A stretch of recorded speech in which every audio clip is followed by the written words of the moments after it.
All right, good evening, everyone. Thank you all so much for being here. We have a lot of folks here that have been working on the issues of Kings Beach, so we thought we'd start with introductions. I think one of the realities here is just how many agencies and jurisdictions are involved in a very important and complicated issue, and so I think part of the goal for this first part is to give folks a sense of who it is that's working on this. And then the plan is to run through what the City of Lynn and Lynn Water and Sewer Commission is doing with respect to its source elimination programs, what the town of Swampscott is doing, and then some of the other initiatives that we are working on, including communication around and testing around the actual water quality. So my name is Jared Nicholson. I am the mayor of Lynn, and we know that we need to fix Kings Beach. We need to clean it up. One of the most important innovations in human history has been the ability for humans to get water to go where we want it to. And that is not happening at Kings Beach in the way that we want it to. And it's incredibly frustrating. I know that we are frustrated, my colleagues are frustrated, in Lynn, Swampscott, a lot of our residents, and we have been doing everything that we can to translate that frustration into collaboration and action. Like I said, there's a lot of jurisdictions here. The Lynn Water and Sewer Commission is a public agency that's actually separate from the City of Lynn. The beach spans the border of Lynn and Swampscott. On the Lynn side, it's owned and run by the State Department of Conservation and Recreation, and on the Swampscott side, it's run by Swampscott. And we also have important regulatory role for the Department of Public Health, the Department of Environmental Protection, the Federal Environmental Protection Agency, and all of those folks are represented here tonight. And we are also working really closely with our colleagues in government, the City Council, our state and federal delegation, who are all representatives here tonight as well. So we want to start here with some intros before we dive into everything. So I'll pass the mic over to Water and Sewer. Hi everybody, my name is Mike Salona. I am chair of the executive board of the Lynn Water and Sewer Commission. That's the organization, as the mayor mentioned, that oversees the drinking water and wastewater in Lynn, and wastewater from a few other communities as well. For this conversation, we also own the pipe that discharges on the Lynn side that travels underneath a lot of Eastern Ave. I also wanted to mention, so I am one of the commissioners. We have other commissioners in attendance as well. Commissioner Coco Ellisung is here, as well as Commissioner Rich Calucci. The commission has done a tremendous amount of work over the years to try to address this problem, first by separating the sewers, and now doing a lot of work around IDDE to try to find the illicit connections and other reasons for why we still see exceedances at the beach. And I also wanted to mention Neil Johnson is here. He is our sewer superintendent at the commission. So thank you. I'm Gino Cresta, currently the interim town administrator for the town of Swampscott, also public works director for the town of Swampscott. Been working for the town for 22 years, I'm close to 22 years in June. And been working on this issue with trying to clean up Kings Beach since 2008. Previously working with the DEP, now working with the EPA. And now we're making a little bit of headway now that we have some collaboration with all the agencies that the mayor just talked about. Hi, I'm Chris Mancini. I'm the Executive Director of Save the Harbor, Save the Bay. I'm also a Swampscott resident as of the last 3 or 5 years. And I'll be talking later about water quality testing and communication. Good afternoon. My name is Neil Johnson. I'm the Lynn Water and Sewer Commission Sewer Department Superintendent. and I'm here along with Apex Engineering Principal Eric Kelly, and we're going to talk about the Lynn Water and Sewer Commission IDDE program. I'd like to start by explaining some of the technical abbreviations. Before we start going into that, let's finish the Oh, sorry. My name is Eric Kelly. I'm a principal with Apex Companies. We've been working with the commission now since the spring of 2021 on their IDD program, so I'm here to speak about that. Hi, everybody. My name is David Peterson. I worked with Gino on the Swampscott side, and now recently with Lynn on Lynn's side, both sides of the of the equation. I've been jumping in and out of these structures since '08 when Gino said he started working on this too. So I've lived with this program for a long time and have quite a lot of history with it. So I'm really happy to see us getting to this point. Thank you. Hi, Logan Bailey. I'm with the Massachusetts Department of Public Health. I'm with the team that oversees the beach regulations. We enforce the minimum standards, bathing beaches in Massachusetts. That's one of our main regulatory roles, making sure that the beaches are closed when they exceed our standards.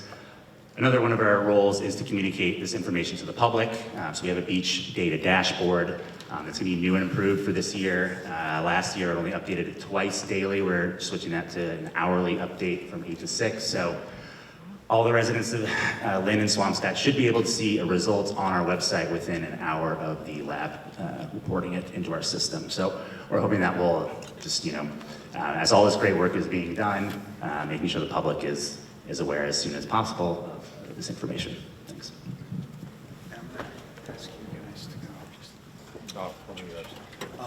Thank you, Mayor. My name is Dan Cahill. I'm a state representative from the 10th Essex District. Thank you. I'm Brendan Crichton. I'm the state senator from the 3rd Essex District, representing the communities of Lynn, Lynnfield, Marblehead, Nahant, Saugus, and Swampscott. Just want to express the appreciation that the mayor already did to all the stakeholders who have come here today from the various agencies, local and state and federal government, but also I think most importantly, all the residents who, through organizations like Friends of Lynn and Nahant Beach, Save Kings Beach, or just as individuals and neighborhood members. I live right off of Lynn Shore Drive, and my family's down there all the time, and certainly we hear about this issue more than any other, and look forward to a great dialogue here tonight and continuing collaboration with everyone. Thanks so much. Hi, everyone. I am Jenny Armini. I am the state representative for Kings Beach. I represent Marblehead, Swampscott, and the part of Lynn that includes our wonderful beach. Hi everyone, Sean Reed. I'm the state representative for the 11th Essex, which is Westland and Hunt. Hi, I'm Liam Moorhead from Congressman Seth Moulton's office. I'm here with my colleagues Tom and Jose, as well as Katie Moorfield from Senator Markey's office. Obviously, it's a crazy time in the federal side. There's a lot of money that's at risk, and so we're really working as a federal delegation to see if there's anything that we can try and bring here, but I did just want to mention, we're obviously in a tough moment, and it makes it harder for communities like Lynn and Swampscott. So yeah, appreciate it.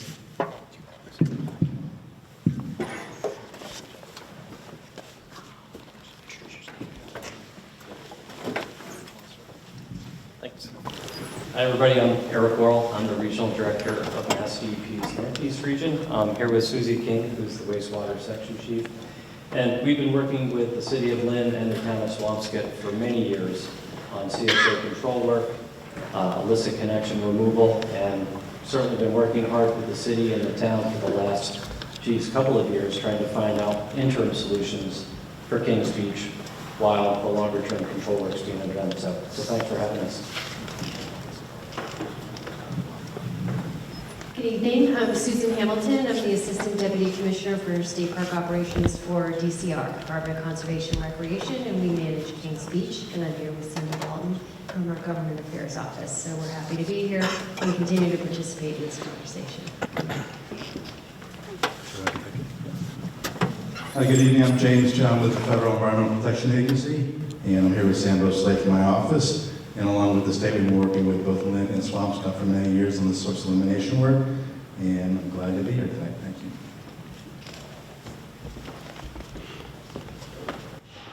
you. Former Councilor Richard Colucci, Commissioner of Water and Sewer Commission, needs no introduction, but that's it right there. Thank you, Mayor. Coco Alonso, Ward 3 City Councilor, which includes part of King's Speech. I'm joined here with fellow City Councilor Natasha Mejimadri of Ward 4, who's also representing the other half of the beach. Mayor, I just want you to know all of our sleepless nights talking about King's Beach. It just makes me very proud to see all of you here from the state, federal, and all of the representatives here talking about King's Beach. Before we just bitch about everything, but now we're actually working, so thank you everyone. I just said it. Thank you, Councilor. So I appreciate everyone indulging us in the lengthy round of introductions. I think it's important for folks to see who's involved, because it really is a wide-ranging team with a lot of commitment behind it, and I so appreciate everyone who's here, some of whom traveled to be here, and most of all, I thank you to all of you for being here and taking time out of your evenings, and for all the sustained advocacy that's happened over the years. Save the Harbors of Great example, but also Friends of Lynn Beach has been at this for so long with such great leadership with Bob Tucker and Jane Cahill. I know folks are here, and then I see some folks from Mass Senior Action who have really taken up this cause, and many others. We look forward to hearing questions. So I will move along the agenda. We're going to ask the Lynn Water and Sewer Commission to share an update on their illicit discharge detection and elimination efforts. I think one of the things that we want to drive home today is that is the primary strategy to clean the beach, is the source elimination, and both communities have been doing extensive work to look to accomplish that. Okay. Okay, now it's my turn. Good afternoon, everyone. I'm Neil Johnson. I'm the Lynn Water and Sewer Commission Sewer Department Superintendent. And as I said earlier, I'm here with Apex Engineering Principal Eric Kelly to talk about the LWSC IDDE program. I'd like to start by explaining some of the technical abbreviations that you're going to be hearing about shortly. We'll start with IDDE. For those of you who don't know, it stands for Illicit Discharge Detection and Elimination. In other words, the detection and elimination of illicit water sources in any MS4 pipe system. What is an MS4 pipe system? It stands for Municipal Separate Storm Sewer Systems, fancy word for drain pipes. In other words, network of pipes that should convey only stormwater to a receiving body of water, such as a pond, a river, or in our case, the ocean at Kings Beach. How do we find illicit sources of water? Primarily through CCTV, screening, and sampling of MS4 pipe networks. Again, drain-only pipes. What is CCTV? It's an abbreviation for closed circuit television. In other words, video inspection of these drain pipes. Who does this detection work? The LWSC hired the engineering firm Apex to do the actual field work and analysis required for the LWSC IDD program. And with that, I'd like to turn it over to Eric Kelly of Apex, and he's going to explain in more detail what has been accomplished so far and the next steps to be taken in an ongoing IDD investigation for the drain pipes discharging to Kings Beach. Thank you, Neil. So we began working with the commission in the city about 3 years ago today. We got started with initial screening of the watershed within the city of Lynn. The amount of pipes that are here are roughly about 18 miles of drain pipes throughout the watershed. So what we undertook was segregating out the watershed into sub-areas so that we could start screening from the downstream end and start working our way up from these various areas. To date, we've collected over 160 samples of stormwater during ideally dry weather events in order to try and isolate locations that may have evidence of contamination from sanitary sewer. During that process, we've worked with the commission and they've hired a CCTV contractor. We've currently started about this time last year, we have cleaned and inspected roughly 16.3 miles of the 18. We're in the process of getting the bitter end of that final mile and a half, which was really on some of the busier roads here down towards the beach on Eastern Ave, Essex, Chestnut, Western, that we'll be working the rest of this spring. During the course of those 3 years, we have found 6 properties that were illicitly connected to the drain network, which had the equivalent volume of around 300,000 gallons of sewage was headed into the wrong system based on old water records.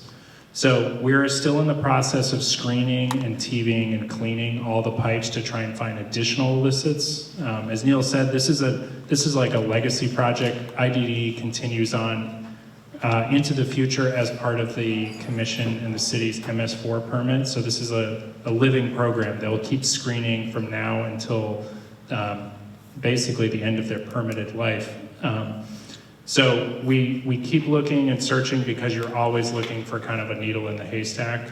That's why we use multiple different methods of detection. We use the field screening, looking for things like bacteria and other signs of sanitary sewage. We use the cameras in the pipes. We've used dye testing of individual properties. We've dye tested over 130 buildings to date in hotspot areas. We've also used smoke testing, where we introduce smoke into the drainage system to try and identify properties that are misconnected.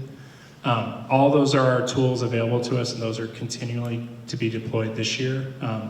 As I said, right now the program's focused on trying to clean and inspect the remaining mile and a half of drain pipes that we haven't been able to complete yet, in addition to coming back out this spring ahead of beach season to do a supplemental screening and sampling and dye testing.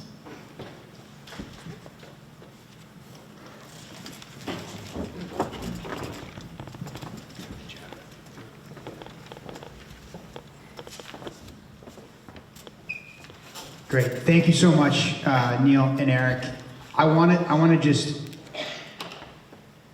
emphasize a couple points. So I am not an engineer. I do not have technical expertise in this. So I often have to be asking basic questions. And so I think it's helpful to pass that along. So a reminder that this is both a Swampscott issue and a Lynn issue. Both communities are contributing to the contamination of the water.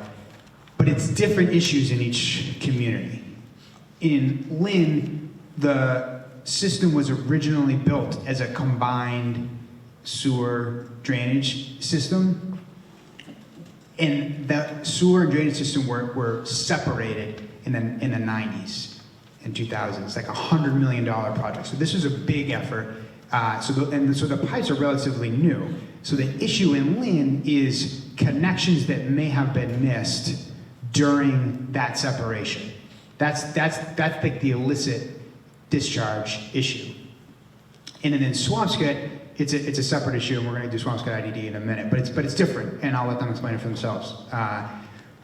The other thing I want to say is that the Lynn Water and Sewer Commission obviously is working very closely with Apex. They're also working closely with EPA and DEP on this program, and are sending regular updates and getting feedback on, I think, monthly reports, and then every 6 months like a formal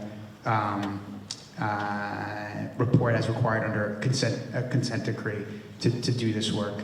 And before I pass to this one, there are a couple other folks I want to just flag for here. Our Commissioner of the Department of Public Works, Andy Hall, is here, as well as the Swampscott Water and Sewer Infrastructure Advisory Committee Chair, Liz Smith. So thank you both for being here as well, and I will turn over to Swampscott. Thank you, Mayor. Just like to acknowledge 2 other members of the Water Sewer Infrastructure Advisory Committee, Ralph, Charlie in the back. The help of the Select Board, we formed this committee a couple of years ago to help with our issues here, and they've been instrumental in getting a lot of this work done. We've been part of the steering committee, so I can't thank them enough for helping us out. As the mayor said, this isn't a Swampscott problem, this isn't a Lynn problem, this is both our problems. We have 2 outfalls right next to each other, 10 feet out, the water combines. So unless we correct both problems, we're gonna have an issue forever. That's why I couldn't be happy, I don't think anybody could be happy. We're all working together to resolve this problem.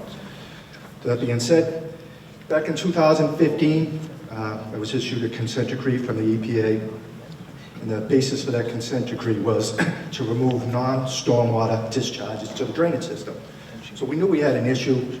We didn't know exactly how we were going to resolve that. Working with Kleinfelder, we figured out the issue was old clay pipes. As the mayor said, his are relatively new. Our pipes are 100 years old, both the drainage pipes and the sewer pipes. I believe the issue is sewer, cracked sewer pipes exfiltrating into the drain going out to the beach and contaminating the beach. So over the last several years, we've done what we refer to as phase 1 improvements to Kings Beach. Those phase 1's improvements. Phase 1 was replacing a 6-inch pipe with 8-inch pipe. Phase 2, we started relining the pipes, not just the mains, but also the laterals, which we thought was very important. I had met with the DPW director, Dave and I, of Norwood several years ago. They had a similar problem. EPA said, maybe you should reach out to them to see how they're working to resolve their problem. They did. They learned the hard way. They went out and just relined the sewer mains. Still had an issue because they have sewer laterals crossing over the drains. I made at the time probably an unpopular decision to let's do both at once, the laterals and the mains, so we're not disrupting the neighborhood twice. The reason it becomes somewhat of a contentious issue is homeowners own their lateral from the foundation out to the main. We're fixing their laterals because we have a problem, and that's what we decided to do. No. Over the last several years, from 2017, to 2023, we've completed phase 1A, 1B, 1C to the tune of close to $8 million. I know it says close to 6.5, but I think it's a little more when you figure in engineering, police details, and the like. Well, we made significant progress. We had one issue, maybe Dave will talk about it in a little while, is over on Stetson Ave that we were getting 20,000 CFU hits over there. We're down to single, maybe double digits there right now. So we're making progress. We have a long ways to go. That's probably why we're here today, because we need complementary solutions. Just want to know, we just signed a contract with National Water Main Cleaning Company for $1.8 million to continue phase 2A of, again, relining sewer mains and laterals in the Stacy Brook catchment area. We got good news 2 weeks ago, or 2 months ago rather, they were awarded an SRF loan to the tune of just under $3.5 million. Can't thank the EPA enough for your help helping us obtain that loan, and we're going to continue with the source elimination. We're now going to turn this over to Dave Peterson from Kleinfelder. Thank you, Gino. I don't have a lot to add to what Gino says. I know we want to move this agenda along. The town of Swampscott has been very aggressive and responsive to the constituents in town, the regulators, to really move the program along. And really the speed of the construction has really ticked up quite a lot. To the mayor's comments, how the two communities are quite different, and age of infrastructure is significantly a big differentiator. And Gino said pipes are 100 years old. I mean, they go back to some of the 1890s, even older. I mean, they're very, very old. So it's really simple. The source is bad pipes, old pipes, and the technology is there. The technology is very cost effective, and we've been finding some good gains. Gino was referring to Stetson Ave, so that was in our second construction phase. One of our monitoring points, we had concentrations at 20,000 CFU, which is effectively raw sewage, and we're down to under 200 after the construction. So that's a 100-fold decrease in that one test area. I did mention to Gino before today, we did 2C and we had a mixed bag of results. So it's one of the concerns about source elimination is that while it's effective, there are some questions whether it can be completely effective, or you might have to go back to the same areas multiple times and really work at it. So that's something we're just cognizant of, but we're still committed to it. And I will pass it to the next speaker.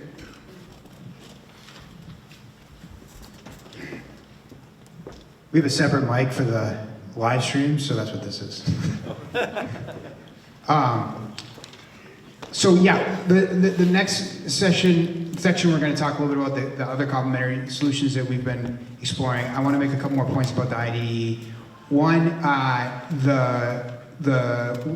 we asked for a high-level overview today because we want to cover a lot of ground and also get to questions. But the Lynn Water and Sewer Commission has a deck which has a lot more detail as to what the efforts have been going on, and that's going to be on the city's website. There's a Kings Beach page for the city's website, so that's going to be available there. And we'll also post these slides up with the Swampscott updates as well. I think that we all understand and agree that the source elimination is the #1 priority, but the next part of this meeting is why we're exploring other alternatives and what those other alternatives is.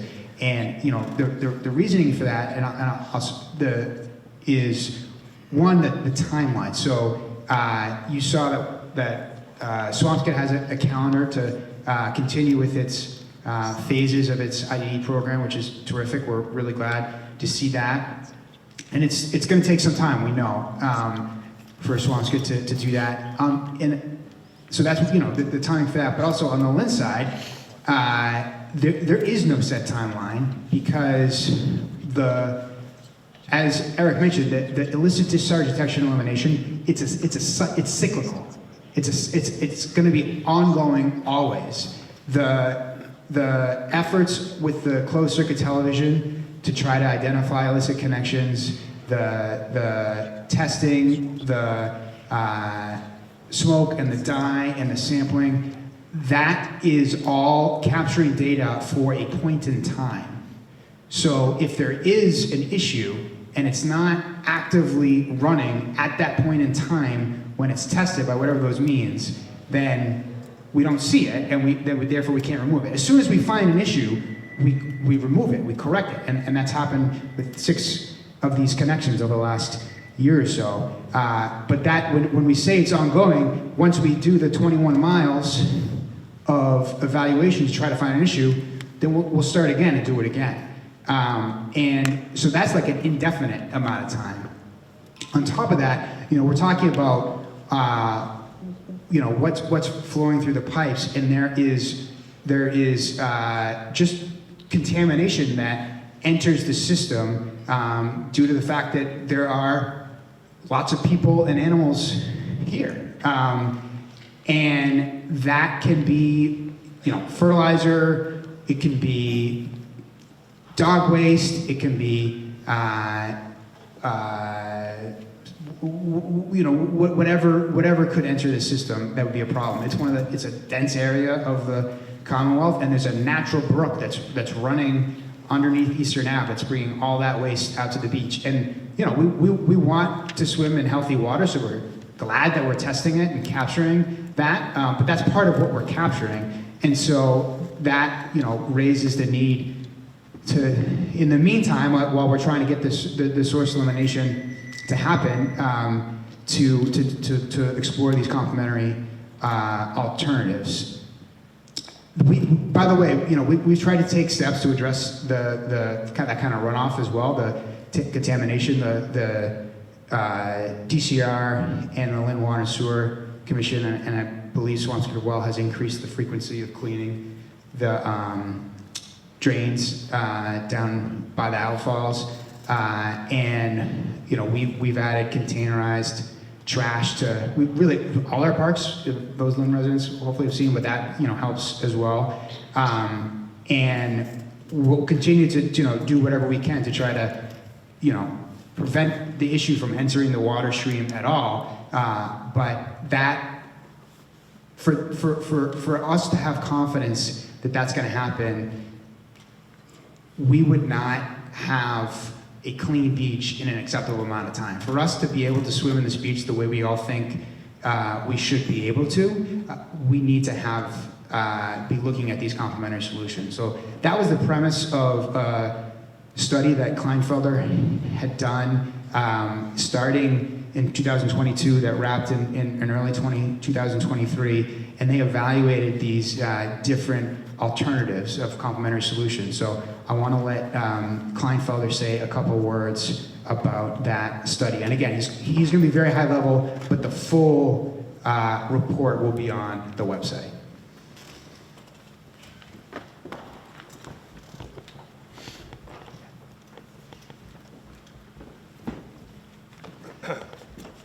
right, thank you, Mayor. Yeah, so I'll just sit down. The complementary measures were studied with a pretty broad stakeholder team to sort of inform and steer the process. But early on, we were able to identify what are some engineering approaches or technical solutions that could augment or be complementary to the source elimination approach. And I'll pretty much just sort of list what we looked at. As the mayor mentioned, the full study is or will be available online. But source elimination, again, is the most fundamental approach. But we looked at pumping dry weather flow to Lynn Water and Sewer's wastewater treatment plant. So could we potentially collect on a regular dry weather day flow that's running down both of these two stormwater conduits and just pump it into Lynn's local sewer system, to flow by gravity to the treatment plant and get treated. And that was one thing that we looked at. It got removed pretty early in the assessment for a variety of reasons. I'm not going to rehash everything here in detail, but that was something that we looked at. There was two separate different what we call end-of-pipe treatment alternatives. So by end-of-pipe, it basically means as the water flows down the Lynn conduit and the Swampscott conduit, can we capture that flow? And can we disinfect the bacteria in such a way that it is no longer a public health concern? When you kind of deactivate the concentration to below the Department of Public Health concentrations. So the two end-of-pipe treatment alternatives were chlorination and dechlorination, and then the second one is ultraviolet disinfection. Both of those are well established as very effective at killing bacteria and oxidizing bacteria, just not as frequently utilized for stormwater applications. So that's where we're kind of bending some experience to try to apply it to something a little bit different. The fifth option we looked at was an outfall extension. So the phrase of dilution's the solution to pollution was very much the fundamental idea of that. And there's definitely cases where this has been done successfully. And so that was something that we wanted to look at. It has significant permitting challenges, significant cost challenges, and however, we couldn't deny that it's a pretty effective option. So that got some serious look at that time. And then the last one was actually physically relocating where the outfall is. Could we reconstruct this drainage system so that it no longer discharges to a sensitive portion of the beach that could affect a swimming area or recreational area? That was found to be pretty much technically and cost and feasible right from the get-go.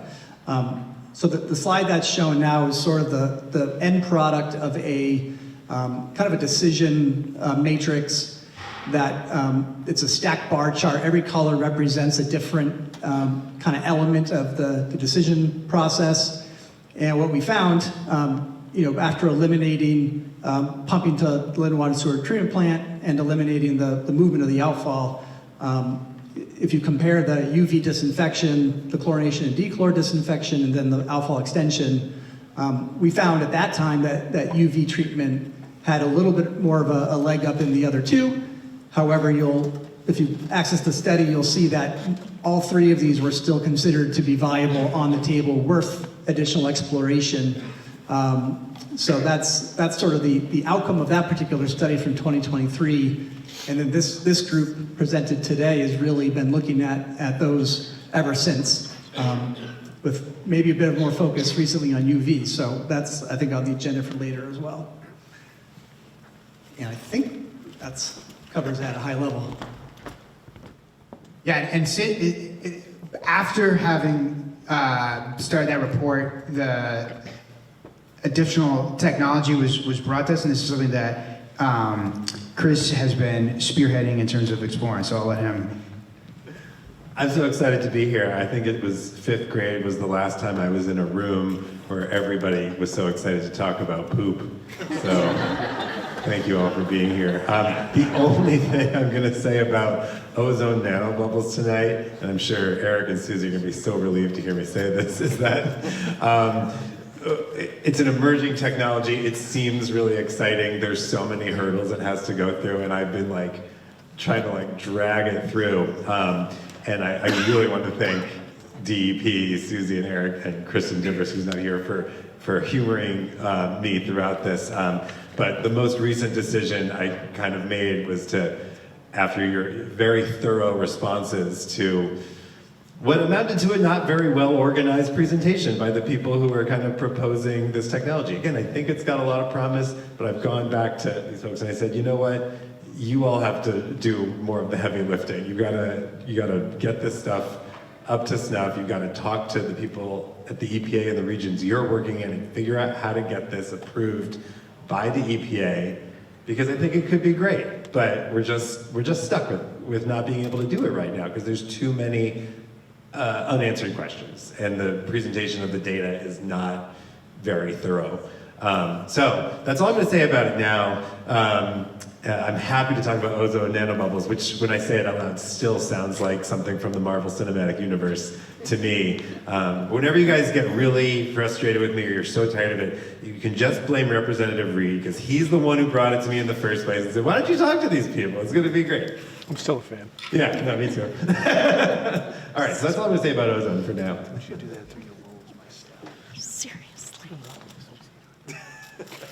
Great, so as you can see, we're open to new ideas, and I mean that seriously. No one here has come to this thinking that there's a monopoly on good ideas, and we will continue to be open. And what we're doing right now is we're exploring other ideas, and we've, I think, made particular progress in exploring the first one there, which did the best on the criteria that Kleinfelder had designed, which was the ultraviolet light bacterial removal. And as folks may have heard, we're planning to run a pilot this summer. So you see here that this solution was recommended, that this was in 2023 with the Kleinfelder study. We had lots of conversations with DEP and EPA about those recommendations, and they asked some great questions. And so to start answering some of those questions, Kleinfelder designed a sampling program, a bench scale test, so that they would go get water from Stacy's Brook in King's Beach and send it to a lab and see what the UV did and get the results. So that happened throughout 2024 after the winter of last year to get past the salting season and throughout the summer. And those results were all positive.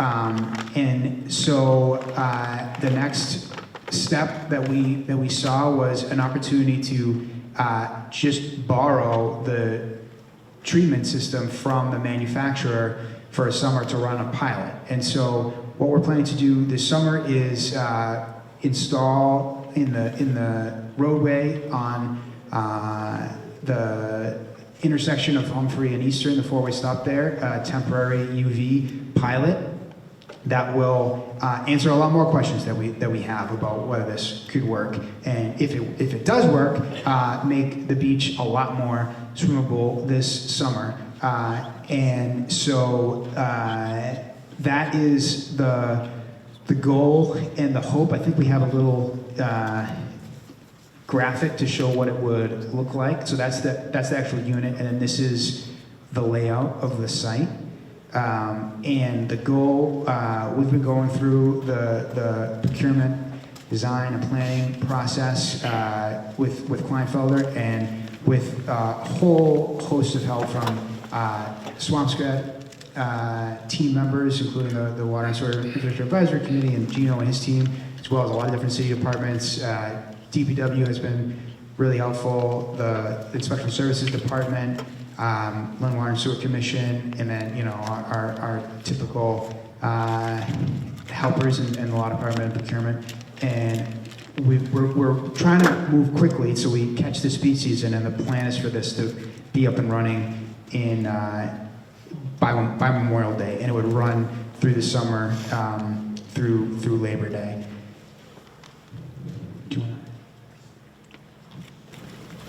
No, I think you summed it up pretty good. I want to make, in the interest of time, we just want to make sure we have time for questions and some answers at the end. Dave, do you have anything? I think we can just answer questions.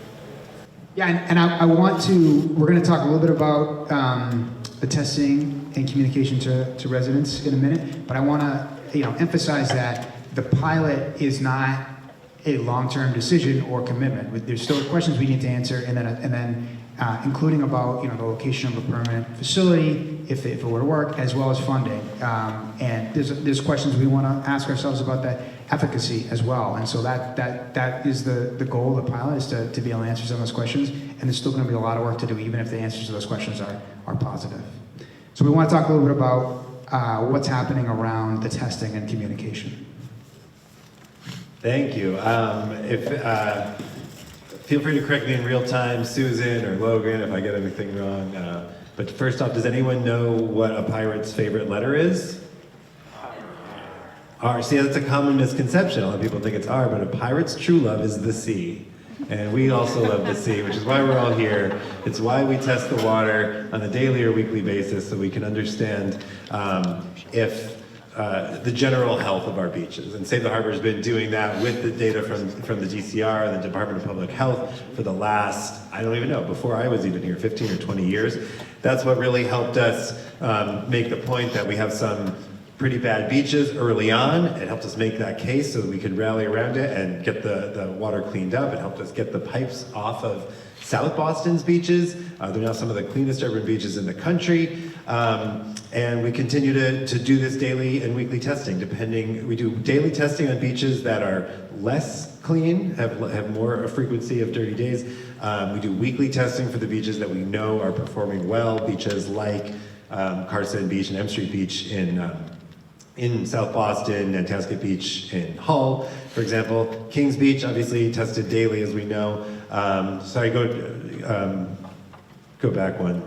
Thank you, yeah. So one key thing, and I think for people to know, this is how it's really great for showing the general quality of a beach. The only fault with the technology that's used around the world is that it takes about a day, 24 hours to get the results. So you collect a sample, it goes off to the lab, and the bacteria grows over the course of the day. If anyone did, high school biology, and you dropped the droplets on the agar, and then you came back the next day and you counted how many bacteria grew, in essence, it's the same thing that happens. It needs time to cook and grow.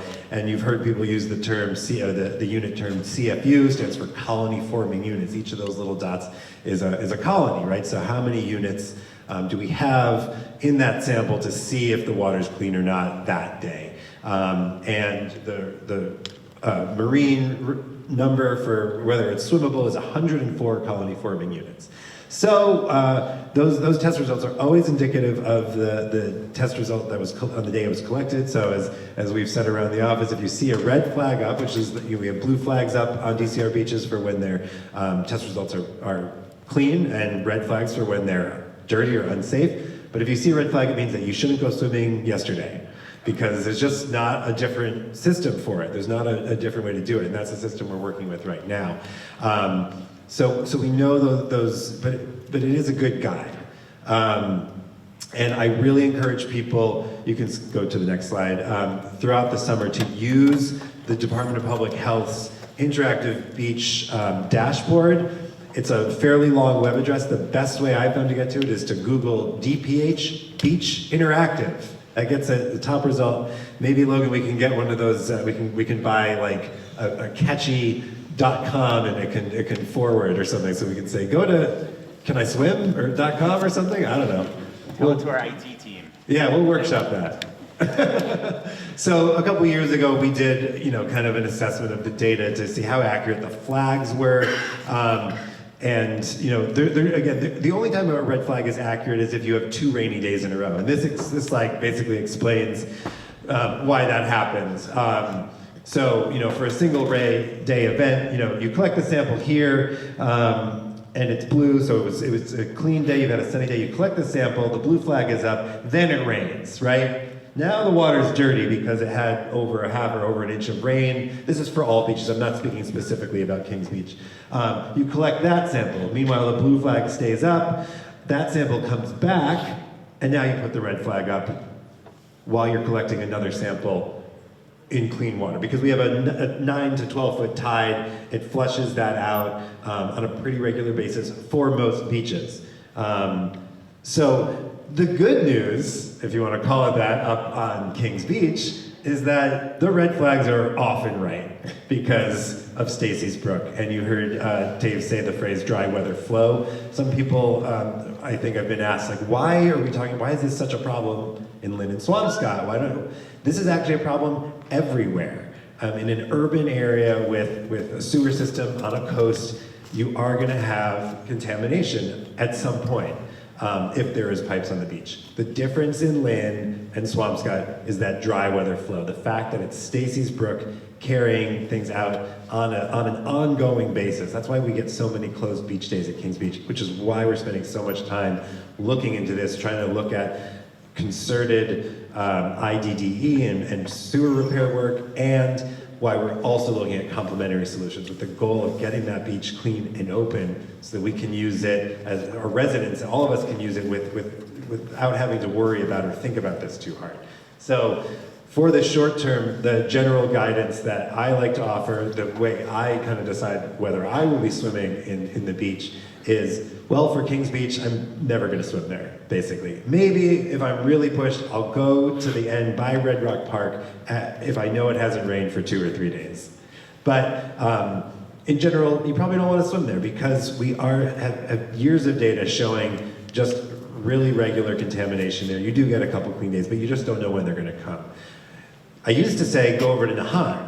Nahant was an A+ beach for a number of years, and we're starting to look into this now because we've noticed a pattern where those numbers are dropping. And so I gave Susan a heads up, and Logan, we're going to be kind of looking to DCR and DPH whether we can start doing daily testing at Nahant so that we can try to understand better why we're seeing those dropping numbers, whether it might have something to do with the Kings Beach contamination, whether something went wrong in one of the sewers in West Lynn and it's flowing out there. We just don't really know.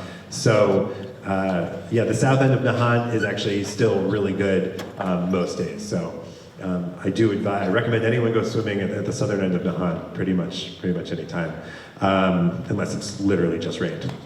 So I know we're doing questions later. I'm happy to answer any questions about testing, communication. We're constantly brainstorming and trying to figure out ways to do that better. But again, the DPH Interactive Beach website is a great resource. I'm excited to hear that it'll be updated more. Thank you. Chris? So in Swampscott, we're doing daily testing.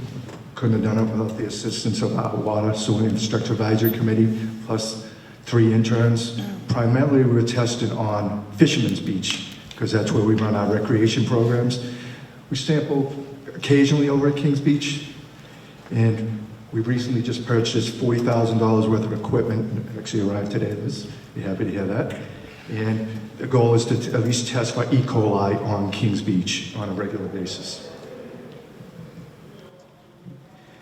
Great. Well, thank you everyone for the presentation, and thank you to Gino and the Swampscott team for what you're doing in testing, and Chris. Chris runs the Save the Harbor, which is all of the Boston Harbor. We're very fortunate that he lives in Swampscott and he's really dove into this issue specifically. Yeah, that's what brought him here, and we appreciate it. We're going to open up for questions. Before I open up for questions, does anyone? Any officials want to add anything particular that we didn't cover yet?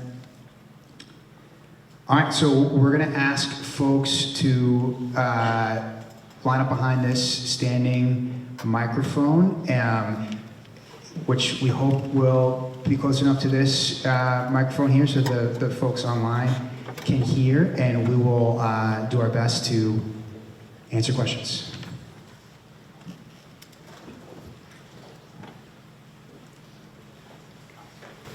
Thank you. Great presentations by all. Just one question on the generator for the UV. Do we have a decibel count on that yet? We do. I don't have the number off the top of my head, but it will be within the parameters of whatever the noise guidelines are, and there'll also be attenuation. So we're going to be building attenuation like plywood or whatever the materials are that we decide that's definitely been part of the process. So we have the specs from the company, and that's been part of the process. We're meeting with neighbors next Monday, I think, so we can have more of those, like the specifics. We'll have the people there that have the spec sheet and everything. We can talk about it. Okay, thank you. If I understood what was just described about the testing and the flag system, first, the effort's terrific. People at the beach follow it very closely, but I think what I understood is it's so seriously flawed that it doesn't adequately protect the public from when the water is dirty. And if that's the case, unless the testing can be improved and the temporal sequencing shortened, why wouldn't the beach just be closed? Which beach? Yeah, we're talking about Kings Beach. I mean, it's a great question. I think we're hoping for different results this summer with the UV pilot. I do think that this is something that Save the Harbor have been thinking about with DPH. I think there are clearly days that you can swim there, and we're hoping that number is a lot higher this summer with the UV treatment. But for all intents and purposes, Kings Beach has been closed for the past couple of years. Swampscott's put up a sign at the beginning of each summer saying, beach contaminated, don't swim. We've added signage at all the entrances saying that. And obviously the flagging system is something Save the Harbor advocated for 25 years ago because the beaches were mostly contaminated. And it's a huge system. And obviously we're working with our friends and partners at the DCR to try to figure out a better way to communicate that temporally, as you point out.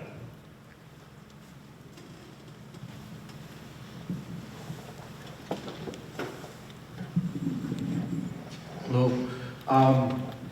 Good to hear the work you're doing. Sounds progressive.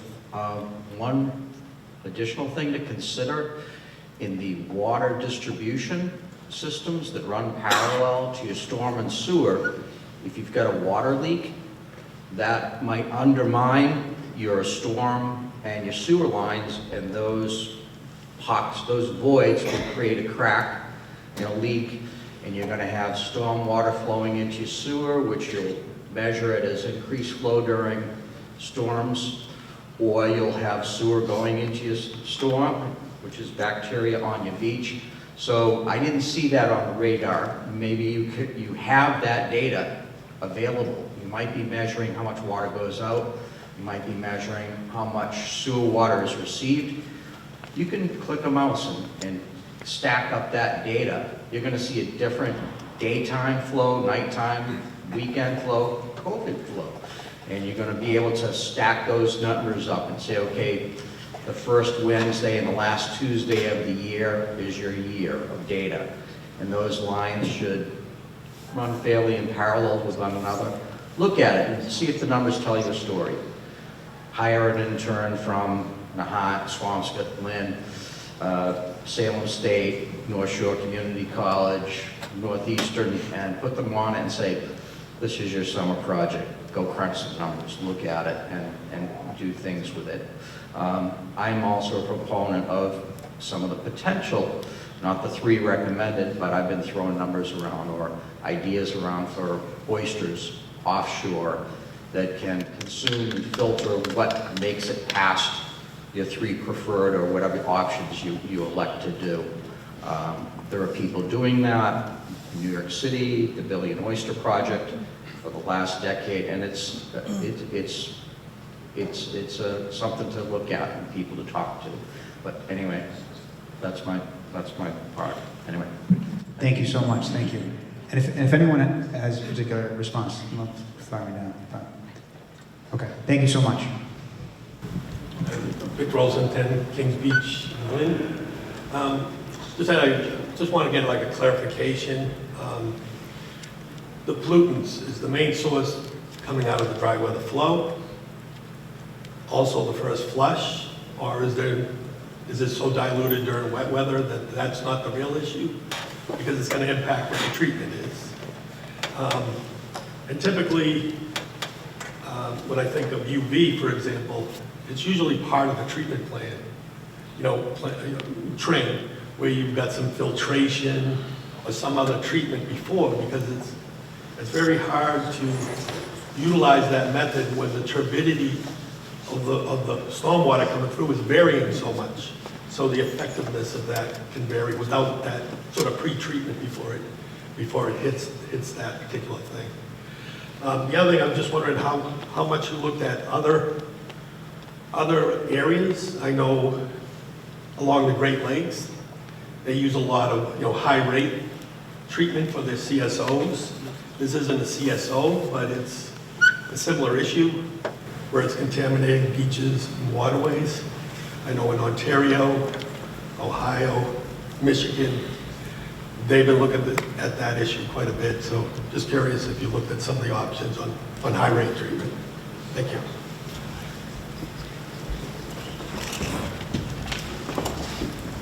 Speak to some of those. Multi-part comment. So with root cause, is it dry weather? With root cause, is it dry weather? Is it sewage? Is it runoff? Is it first flush? It's all of those, right? And my history is with Swampscott, so I can really speak more on the Swampscott system and less on the Lynn system. But when it comes to IDDE, as Neil defined what it is, step one is to get your arms around the quote-unquote low-hanging fruit, which is where like human waste is getting into the storm system through broken infrastructure. We're at that like step zero. We've been doing this for 10 years. We're still at step zero. Once you've got your arms around that problem, the infrastructure problem, there's a whole layer of questions about dog waste, runoff, first flush, because there are pollutants in there as well. Our mission is try to get this beach as swimmable as possible, as fast as possible. So if we can get the dry weather solution solved, that percent open is going to go up, which is really what we're aiming for in the short term. But I think as everyone here is trying to impress, this is a long-term program that will pretty much never go away. UV and turbidity, so you're absolutely right. That's one of the #1 reasons why UV won't be effective is if there's a lot of particulates, total suspended solids inside that stormwater runoff. And so last year in 2024, we did about half a dozen grab samples from the Lynn and the Swampscott side. And the turbidity or the TSS numbers were very low. There was no impediment to UV kill from our lab testing. On a wastewater facility for a UV system, you might assume your UVT, which is the percent of UV light that gets to your bacteria, is like in the 65% range. We were in the 80s to low 90s in our testing. So on dry weather, the base stormwater flow is very clear, which means UV should be very effective. So we're anticipating during dry weather that this will be a pretty effective pilot. Wet weather is something that we really don't have good data on. It's a really good question, and we're hoping that we're going to run wet weather through this system to the extent that we can. We want to measure what's going to happen during a highly turbid stormwater flow, because if the efficiency or the efficacy of the kill drops way off, that will be really good information for us, because if the goal is for UV to treat every situation, maybe UV is not the right solution.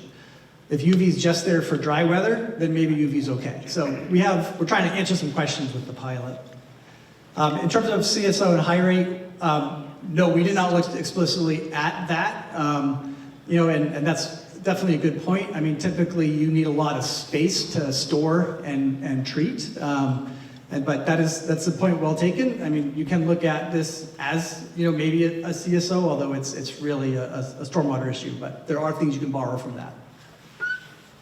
Do you have anything on CSO? Just one other thing on the question about drinking water potentially being a vulnerability. When we are doing the program for closed circuit inspection, we are looking for bleeders where flow is present where it shouldn't be. Usually that might be indicative of a water main leak or break, so that we usually report that back to Neil, and then they can go out and hunt around to see if there is a pipe that has been breached. And we are doing monitoring as part of the IDD for chlorine residual in them. So if you see a high chlorine residual in stormwater, that usually means it's probably a presence of something that shouldn't be there, most likely drinking water, because you do have a chlorine residual in your drinking water systems in both communities. So that's one thing we're looking for, not just as an outlier, just because it might be indicative of another infrastructure vulnerability. Do you want to talk about the new test that you guys have? Oh, yeah. I didn't touch on this, but it is in the presentation that we just gave in January with the commission at the annual Stormwater Wastewater Conference here in Boston. So we've been trying to identify auxiliary compounds and constituents that we can use for illicit detection. Generally speaking, bacteria, ammonia, surfactants, so things like are the common ones that are used. We've expanded that to include pharmaceutical and personal care products, which is kind of an emerging analysis. So we're looking for things like caffeine, acetaminophen, and other compounds that would be not naturally present in stormwater. So we're using that as an indicator. Sometimes we're getting really good correlation between high bacteria and high pharmaceuticals or personal care products, and other times we're getting one in the absence of others. So there's no real smoking gun there. We've also expanded to using some DNA testing, looking for not only human-centered DNA fingerprints, but also waterfowl, specifically with thinking about Floating Bridge Pond, where there's a lot of congregation of geese and ducks. Could that be a potential indicator? As well as we also have the ability now to look for canine. So we just started using that at the tail of the fall, so that's going to be deployed again this spring, just to see if we can get any fingerprinting that is both, wildlife-based in addition to human.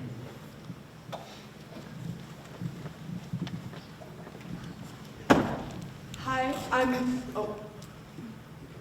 You can move it. Move it down. I don't know how to do that. Sorry. Yeah. Oh, okay. Thank you. Hi, I'm Madeline Anschwitz, Lynn, and let me restart that. This sounds absolutely wonderful, but I was wondering how this will affect or impact the wildlife. It's a great question. You mean, so I think the cleanup as a whole will hopefully positively affect it, but specific to the UV maybe is the question, or the cleanup as a whole? The cleanup as a whole. Yeah. Does anyone, Chris, you want to speak to that? Sure. Yeah, I mean, the cleaner water is good for everything.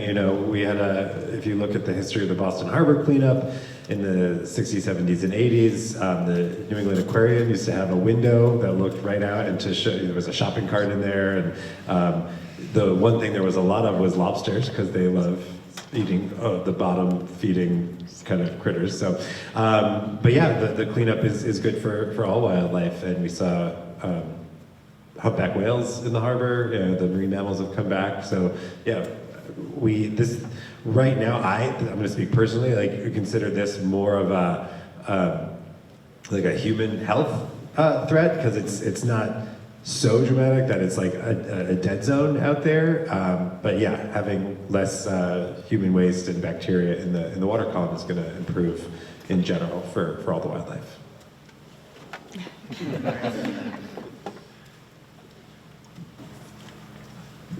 Hi, good evening, everybody. I think Amanda and I have similar questions. So first, I was gonna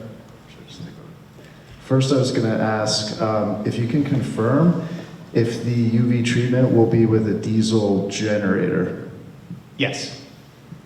Okay. Hi, I just want to thank everyone for the progress we've finally made. I'm really excited to see this pilot go forward, but if you could possibly continue to explore an alternative power source, like a solar generator, or if there's any power source we could hook up to in that neighborhood. Thank you. Yeah, no, thank you so much. It's a great point. Clearly that's not ideal. I don't think at this point that would be feasible for May. But I want to emphasize that the generator is a purely temporary part of this. Whatever would happen, if something were to happen on a permanent basis, there would not be a need for a generator, and therefore would be a totally different power source. And the generator will run from the end of May to September, and then it'll be done. Whatever we decide to do in the future, we will keep that in mind about trying to get as clean a power as we can. I appreciate it. Excellent, thank you. Yeah.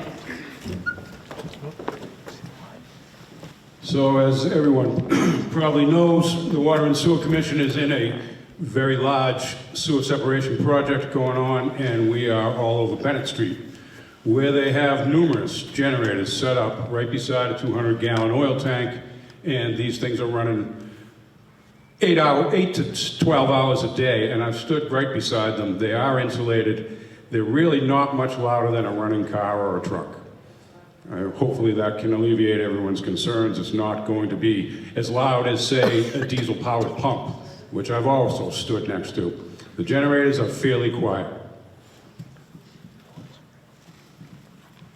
Hi, I'm Josh Antrim from Nahant, so neither from Lynn nor Swampscott, but mostly I wanted to express my gratitude to Lynn and Swampscott for taking on this problem. As you all know, it's been a long time coming, and you know, I know a lot of people in Nahant are watching what's happening very closely, and I really appreciate that you guys are tackling this problem, and also appreciate the presentation tonight. I will say that in Nahant, I know there's some concern about the outfall solution. We don't need to linger on that, but I did have one question about the UV. Do we know like what percent of the volume you'd be treating? Is it 100% or is it? During most conditions, the goal is to be 100%. There will be storms that are big enough that we won't be able to capture everything. So, but the hope is that a high percentage of the time it'll be going 100% through that UV system. Yeah, I'm really excited for the UV pilot program. I really am.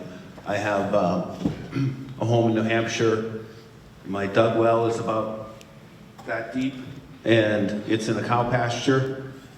I can watch the cow poop right next to my well, and I have a UV system in the basement, and I drink the water. So I'm really excited. I've got my fingers crossed for the pilot program. So again, just want to thank you all on behalf of myself and also the residents of Nahant. So thanks. We're going to need that as like a pull quote for the next presentation. I'm not going to beat that comment, but thank you so much for this panel. I just wanted to ask a little bit more about what success looks like at the other end in September in terms of, is that data, is the information published at the end, and will there be, you know, further meetings or communication, or what the idea kind of currently is right now for what the tail end of the process looks like? Thank you. Yeah, no, thank you so much. I think for me the headline takeaway for the pilot is how often is the beach swimmable, and are we able to increase the number of days that we can swim at the beach. We are currently designing a more specific sampling program, and Swampscott has been really helpful with that. They've done a lot of thinking and work on their testing program with their Water and Sewer Infrastructure Advisory Committee that Gino mentioned, because there's more that we can learn about this than just the ultimate test at Kings Beach in terms of what's coming in from Lynn, what's coming in from Swampscott, what's coming out right at the treatment, and then ultimately like what's happening at Kings Beach, and not just the bacteria, but other questions we might have. I'll let some of our technical experts weigh in more specifically, but to me that's the headline: is how swimmable is the beach. And yes, we will publish results from that. Dave, you want to add anything to that, or? So this group meets every Friday, and we've been asking that question: what does success look like already? Liz has posted it to us, and we're asking ourselves that question, and we're made up of, you know, municipal employees, politicians, engineers, scientists, and I think we all have different answers to that question, right?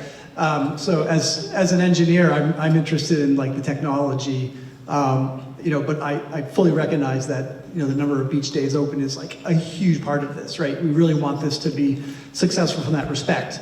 But there's nuances to that question, and I think it's going to be important for us that we do have a clear idea of what success looks like, and we are going to publish a report at the end, and it'll be pretty clear, but there'll probably be multiple metrics that we're looking at, in addition to just beach days open. Thank you so much.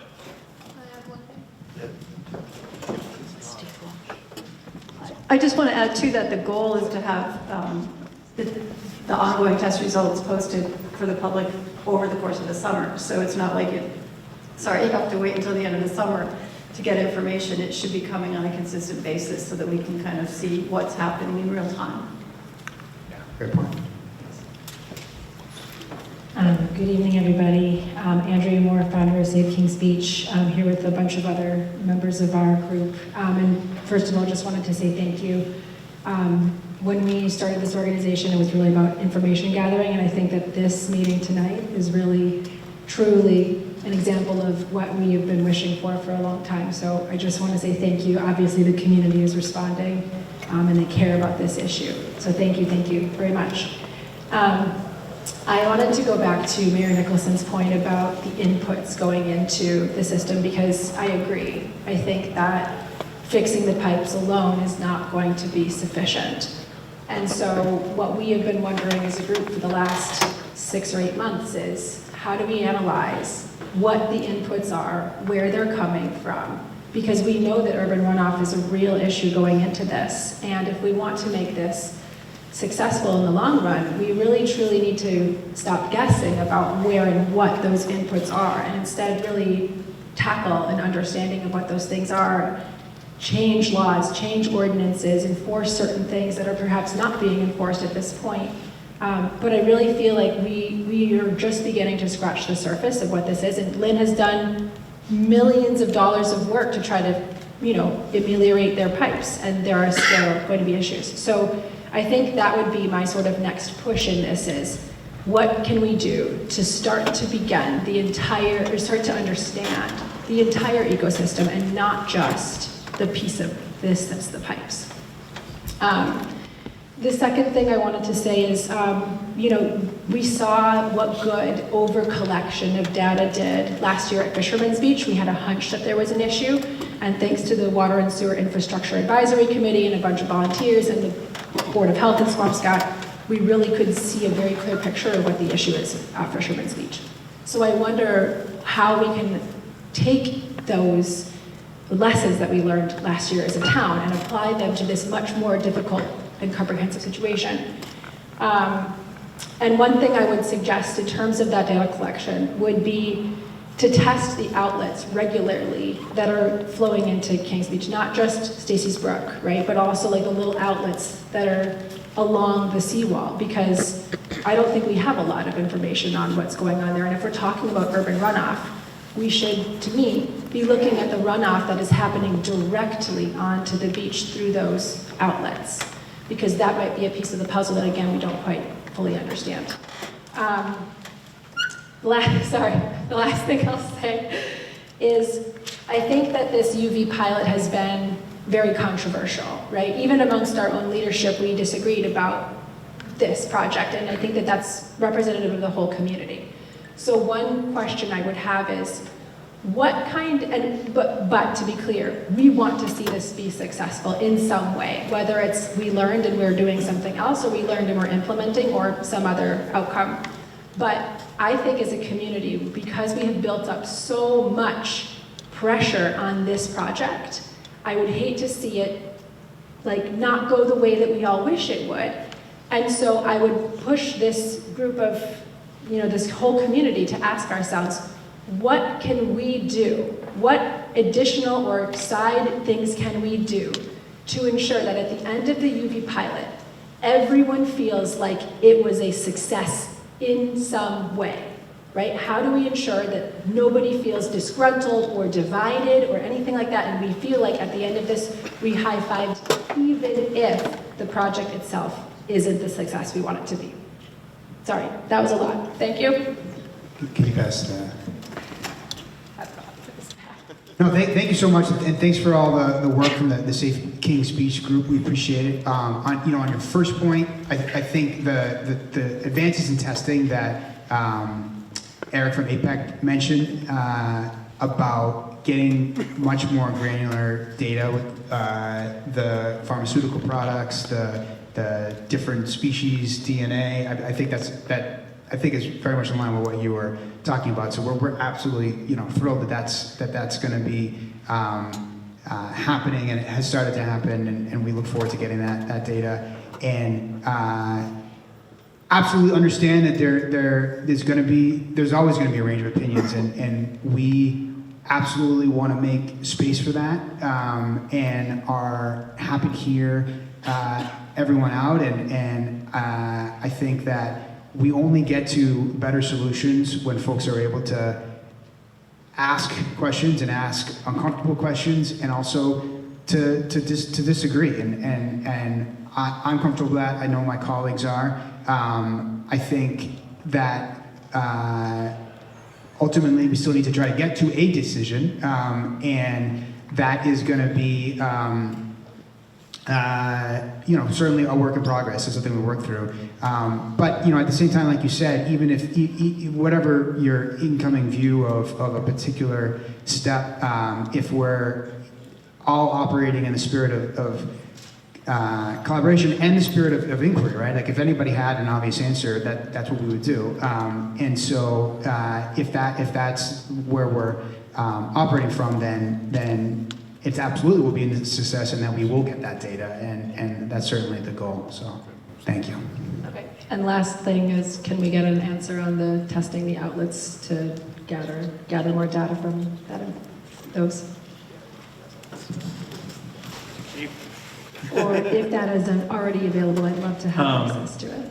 So as far as the Lynn system is concerned, the only regulated outlet that Lynn has is Stacy's Brook. So the other ones that you're talking about on the drive are DCR structures. So the problem with sampling smaller catchment areas is that might serve a pair of basins that only is going to discharge under a wet weather event. So it could give you some wet weather data, but we have been going to lots of areas trying to screen during dry weather during our work, and we find pipes that are bone dry. We have to sandbag and hope we can get enough flow back up against them to try and sample. So dry weather screening is, even in this Kings Beach watershed of Lynn, which is 700 acres, like this past drought of summer and fall, we thought it might be a good time to kind of go find flow in places you shouldn't be seeing anything, and relatively speaking, the system was still very dry. So it's not foolproof. Like wet weather will tell you, yeah, there's contaminants, there's oils, grease, other waste, but dry weather from the outfalls along the beach is probably highly unlikely that they're present. So it wouldn't really be a whole picture. It might be just saying, hey, it's urban wet weather flow on a major throughway. Yeah. You'd expect to see it, but that would be something to kind of direct towards DCR to be like, are they doing any wet weather screening? Yeah, and I think that that's kind of part of my concern with the UV pilot in general is the thing I'm afraid of is if UV works at a certain precipitation level, right, which I hope it will and I think it will, but then if we're getting these other, call them weepy holes on Kings Beach, and they're mostly dry, but they're collecting bacteria, and then they flush out during the wet weather, it might make it look as if it's not working. Because the beach itself might be closed because the weepy holes are sweeping the junk in, whereas Stacy's Brook is actually clean. Yeah, I mean, the way we'll show that success is that we will continue testing Stacy's Brook. Right, so we'll be able to show it's clean. We know that in an urban area, no matter where, in Lynn, in East Boston, and anywhere, at some point it's gonna rain, and it's gonna rain a lot, and there will be I think we call it the burp, like that first flush out, and it will be contaminated. I don't, Save the Harbor, we don't think there's, in terms of like a return on investment or cost effectiveness, like we don't gain a lot of actual information from sampling those what did you call them? I never heard that term. Outlets. Weepy Well, holes? weepy holes are like what you put in a retaining wall. So I just had never heard that term. I like it. Holes It's fun. along Kings Beach. Yeah, so weepy holes. I like it. Because they cry. I don't think it would give us any information we don't already know. Like, yes, there would be contamination in it, but we're sampling the beach, the ocean water. Right. So if we can eliminate Stacy's, if we're sampling Stacy's Brook, and that's clean because of the UV, but it's a rainy day, and we get a closed beach day, then we know it's from elsewhere. We know it's from runoff. I think there's a lot of diminishing returns at that point. I'm open to exploring it more, but it's tough. It's difficult because we consider it seriously. How that gives us a lot more information, because now we're on par at Constitution Beach in East Boston, right? Dry weather, nothing's coming out of those outfalls. The beach is clean. You get the burp on the rainy day, and we're not testing the outfall, but we're testing the beach. Right. We know it's coming from the pipes because those are stormwater pipes that are gathering bacteria. Or it's coming from overland runoff into the water directly, and the quantities.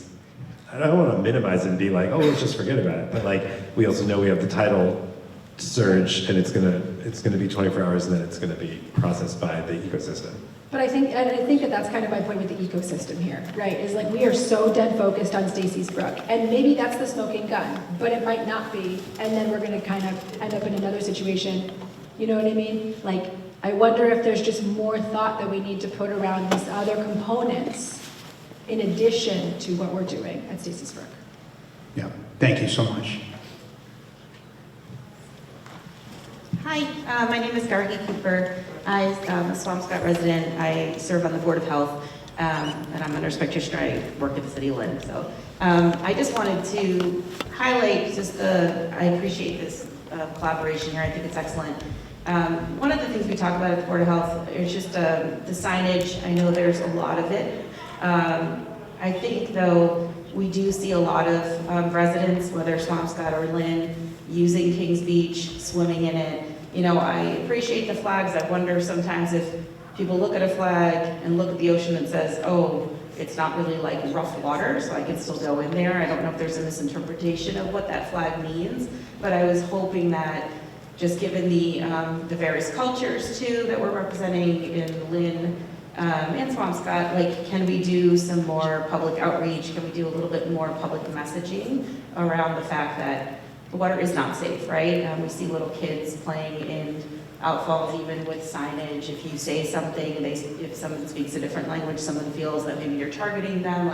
It's something that happens all the time, and residents feel like they should say something. And so I just want to kind of emphasize the need for more public messaging to residents of Lynn to make sure that they're aware. We're working on it in Swampscott too, but I do think it's just really important as all of this work is happening, but the important part is it's a sunny day and there are still people in that water and it's really unsafe.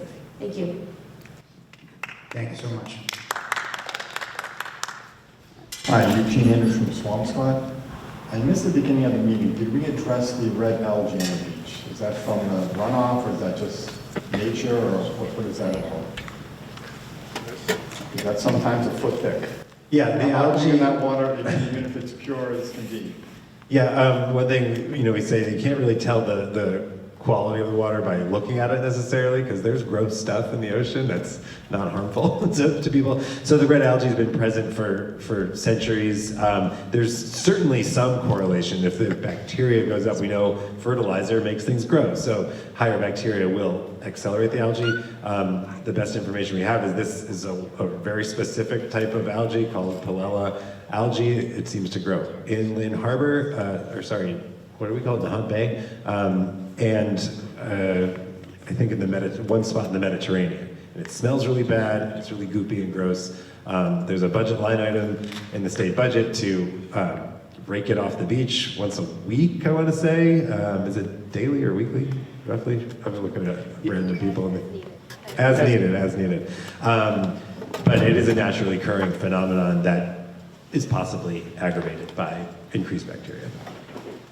It's not harmful on its own, but it is gross.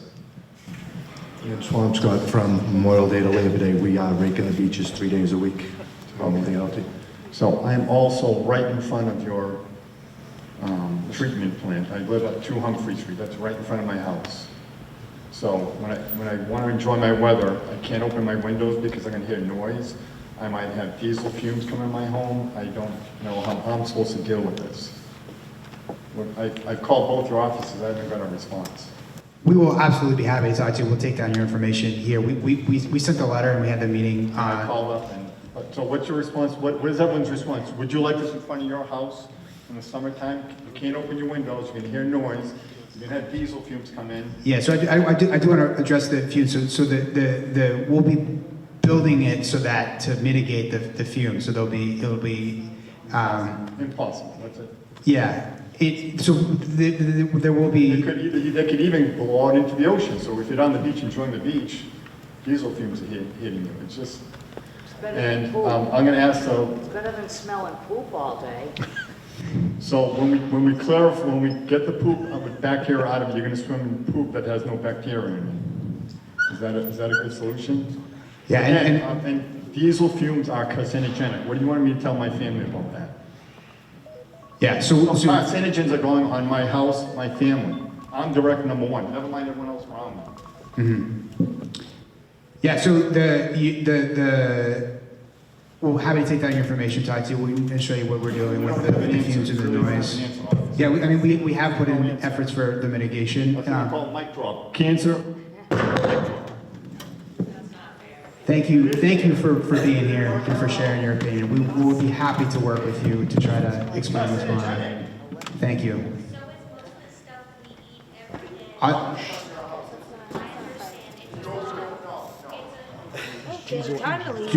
there other? Do we have other questions?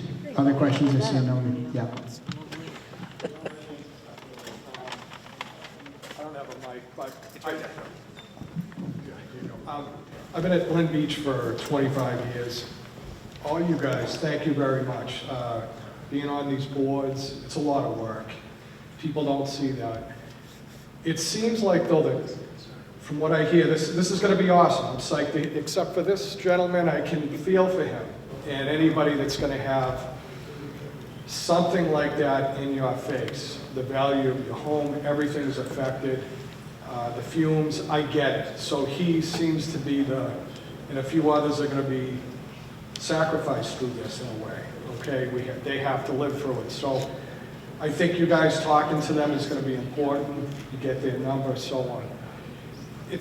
You mentioned 300,000 gallons. What was that about? Is that from the 6? I didn't know, was that over the course of the lifetime of the pipes, or was that like annual? Those 6 properties that the commission disconnected, their water usage for the year prior was roughly 300,000 gallons. Okay. So it was just a way to estimate based on their meter records how much could have been going down the runway.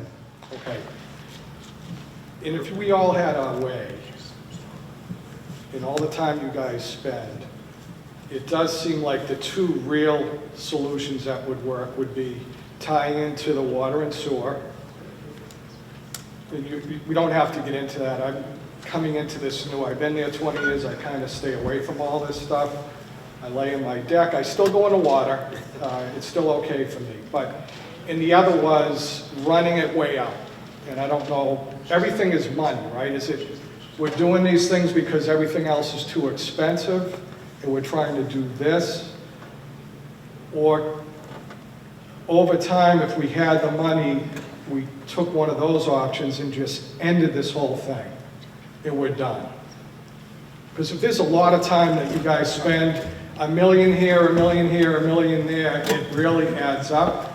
Do we wait 10 years and save and just do what you got to do and get rid of it forever? Because this seems like it's going to maybe work a little bit, and I'm excited, but in the end, it still seems like we're going to have the same issue. Yeah, no, all great points. For the earlier part of your question, I also feel for the impacted neighbors, and we're going to make every effort to mitigate this as much as possible. That we do have ways of mitigating the noise and the fumes. Even the sight lines, we're trying to work with some arts organizations to make it more attractive, visibly, kind of like how we did with the outdoor dining. And so, we look forward to talking with all the neighbors, and we'll do that. In terms of, you mentioned the property values. I really don't think it should impact property values because it's a temporary pilot, so, unless someone's happy to sell their house this summer, I don't think it should be a long-term issue. If they're in that position, I'm happy to talk to their realtor and let them know it's a temporary pilot. And in all seriousness, a solution here will hopefully help that neighborhood as well, to have access to a clean beach. In terms of the alternatives, you know, my understanding is that there's real regulatory hurdles or challenges or sort of prohibitions on going the water and sewer route. And there, I think expense there is an issue as well. The outfall, the report has all the backup for those recommendations, so you can go look through what the estimated cost would be, what the anticipated challenges would be. The outfall, there would be a very significant timeline to be able to do that.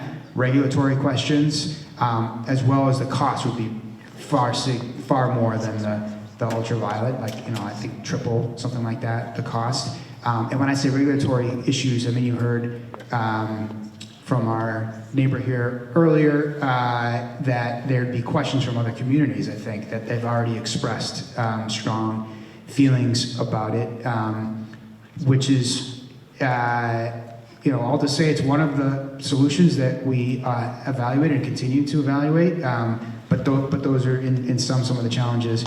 And I would say, you know, in terms of the framing of it not being, you know, kind of being a stopgap, I don't think we're going to pursue the ultraviolet unless we have confidence that it's going to accomplish what we want it to.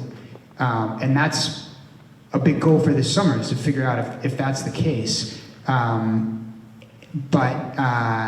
You know, those are the questions we'll have to work through. And this will all be, every step of this is, there's going to be a cost benefit, and we're going to have to come together as two communities, not only to identify the solution, but also to figure out how to implement it and how to pay for it. And, you know, we'll certainly need the help of the state and federal government, and we've really benefited from tapping into their expertise throughout this process, and we'll continue to do so. We submitted a big federal grant in the fall to try to do a lot of what we're talking about and advance it. And you know, as consistent with what we said tonight, the primary strategy there was source elimination and funding that for a long time to come, and then continuing to explore these alternatives.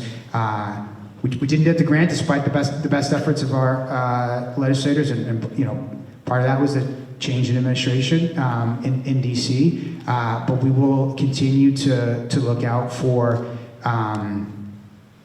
those kinds of opportunities.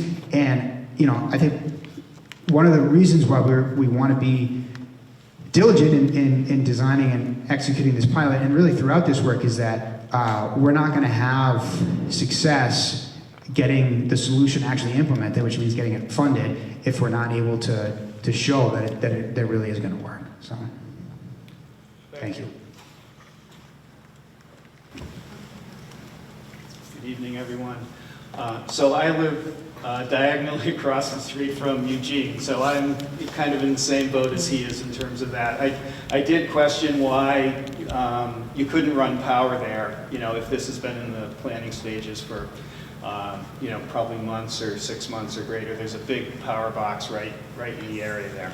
That aside, my question about the sources of the outfall. I've been there 25 plus years, so you know, are we trying to mitigate the wastewater in a 12-month basis? Or are we really trying to protect against those, you know, those beach season months between, say, you know, April, yeah, great if it would be, April and September? My experience has been that it's when there are a lot of high water events, you know, when we get those huge downpours, that's when the beaches close, and that's when they're the most problem. I understand, I think it was last summer, that we had a discharge of over 500,000 gallons in a single rain event from, you know, what Lynn Water and Sewer couldn't handle in that single rain event. And my question is, how much does that affect what the final solution with UV could be, if what we're seeing is the percentage of, you know, high bacteria counts are really occurring when there's, you know, the most rainfall and the most discharges? You know, are those high bacteria counts caused by, you know, is that because of rainfall 30% of the time, 20, 10, 80, you know, what's that number? I want to stress again that the effort here is to really get Kings Beach on par with basically every other coastal beach in the Commonwealth, where it's clean 80 to 90% of the time. There's a limited amount of control we have over when there's a huge intensity downpour, and again, a built urban environment with sewer treatment plants. At some point, they do max out, and hopefully we minimize the amount of CSOs that are happening. That's what the whole Eastland sewer separation was about 20 years ago. That's what the Westland sewer separation is about. That's going on right now. So that's a different parallel track that's going to reduce, like the example you gave for last summer, when we get you can sign up for the email alerts and you get Lynn Water and Sewer Commission emails saying, oh, there was a mixed wastewater discharge. That's not going out to Kings Beach, so it's not affecting the swimming beach. It's going out to Lynn Harbor. Still not ideal, right, to be having that go out there. But again, that's what those parallel track solutions are about. But I hope. Yeah, I can speak to the, I think what you're talking about is an actual CSO event, combined sewer overflow event. And we have 4 of those, there's 6 total, but we have 4 of those spots in the city of Lynn, one being on Sanderson Ave, which is direct flow to Kings Beach. We've had 2 CSO events in the last 10 years. And believe it or not, 500,000 gallons is not a lot of water when you talk about a CSO event. So it's really few and far between that there's ever actually a CSO contributing to the bacteria at Kings Beach. Can you get a grab of that? No, but I just want to add to that response, but we'll certainly look forward to your question as well. Thanks for the question, but also in terms of the summer, I hope you can make next Monday, because the goal there is to talk in a smaller group with the neighbors to answer more of the specific questions about the impact for this summer, and also to get your input on some of the design decisions that we can make, you know, and to try to make it as livable as possible this summer. And we appreciate that it is a sacrifice this summer living with the pilot. So thank you for being here. And if you can't make it next Monday for whatever reason, please grab someone from my office or grab me after, and we can chat. So thank you. Thanks. Vicki Poulos from Lynn. My question goes back to the very beginning. We sort of got trying to quantify this to some extent. So on the Lynn side, I got 18 miles of stuff. You've checked out 16, that looked promising, but then the mayor says it's going to be ongoing. On the Swampscott side, you've got old pipes that you're replacing. How many miles of pipes do you have, and how far along are you in replacing them? 15 miles, With 15 total miles, we'll complete, 40% of it by now?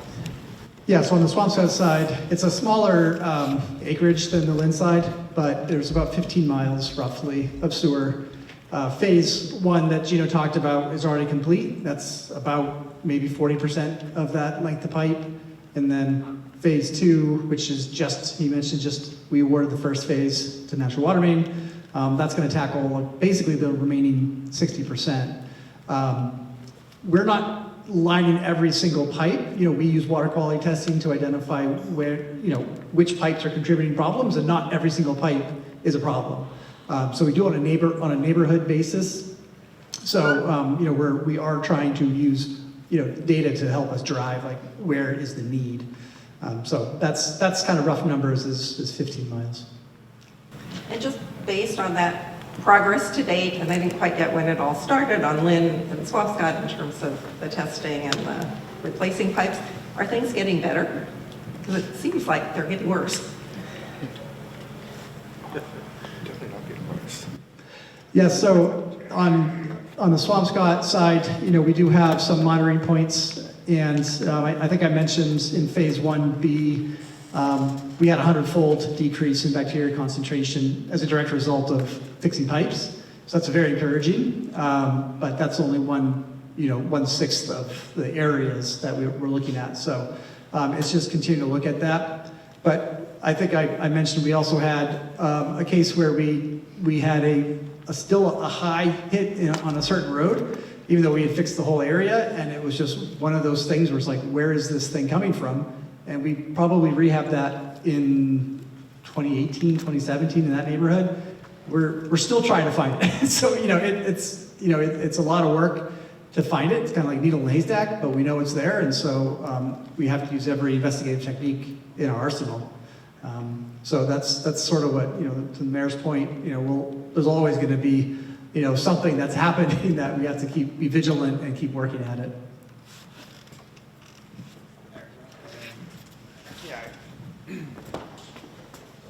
I can say that the commission has undertaken this enhanced IDD over the better part of the last 3 years, and they've spent about $1.5 million just on field screening, cleaning, and inspection. So it is no small undertaking to clean and inspect 16 miles of drain pipe that varies between about 8-inch and some of the bigger old brick sewers you could walk in. There's also box culverts, so it is a rather big undertaking to do it on that compressed of a schedule. So our goal is to get that done, and then we will be back out screening for additional hotspots, because as the mayor pointed out, all of our samples are a snapshot in time. If we don't happen to catch the moment of discharge and be right downstream of it at that exact moment, you don't necessarily see it. So you have to do a very systematic, working up into the watersheds to try and find it and locate the hotspot. That's when we deploy additional technologies and techniques just to try and keep honing in on the individual pipe that could be the contributor. In 3 years, we found 6. Which is some measure of success, because we're eliminating that discharge from those.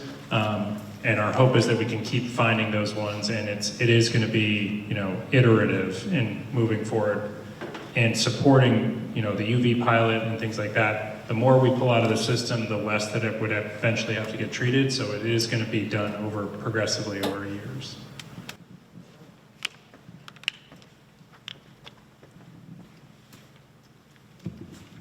Hello. I just wanted to ask a little bit more about the nanobubble ozone technology. And I know that there was a sort of experiment / pilot in the late spring, early summer, and on the beach. And I was wondering what the results were from that. And I also know that Pete Mueller from the National Oceanographic Atmospheric Agency recommends it as a cost-effective strategy for water treatment. So just wanted to hear a little more from you. Thank you. I don't know if you were here when I talked about it earlier. Yes, but you didn't mention anything about the little experiment they did. That was supposed to be a demonstration that didn't quite go the way we had all hoped it would. It was to demonstrate its effectiveness, and when there wasn't really a question of its effectiveness. We know ozone will kill bacteria. So it's a new delivery technique where it uses the nanobubbles that don't activate until they meet the bacteria. Like I said before, I think it's very promising. Dr. Mueller holds, I think, the patent for it, or he was part of the patent. He's not employed by the company that's kind of pitching it to us right now. He works for NOAA. And I asked him straight out, I was like, do you own stock in this company? He's like, no, I don't. So we'd like to take that as a separate conversation, because I think there's a lot of questions, and I've asked them to kind of pull their stories together so that they can present that in a way that answers, preemptively answers questions that, well, not preemptively anymore, these are questions that are out there. But it is something you're still looking into. I'm still very passionate about it. I'm just trying to spare my friends and colleagues some of the torment of having to go through not thoroughly presented data until it's in better shape. So I'm trying to get the onus back on the people who want to make money off of it, and the people who hold the data and have done the tests. Great. Thanks, Chris. Thanks, everyone. And I mean, just along those lines, we're open to all those solutions, appreciate Chris running that down. We've had solutions that we've ruled out. There was a recommendation to look at paracetic acid as a potential solution. We ran some of the lab tests like we did for the UV. They worked for the UV, they did not work for the paracetic acid, and so that's kind of been rolled out, and we'll continue to be open to new ideas and do the analysis that's necessary to advance them. Thank you so much to all of you for being here, to our partners who have been up here and working with us along the way. There's a lot of work here, and we all share a commitment to open the speech. Thank you everybody for coming and your advocacy, your questions, the commitment that you have that we certainly see and appreciate. We have a lot more work to do, but I very much look forward to doing all that work with you. Does anyone else have anything they want to add? On behalf of the City of Lynn and the town of Swampscott, we really appreciate everybody's help, so thank you.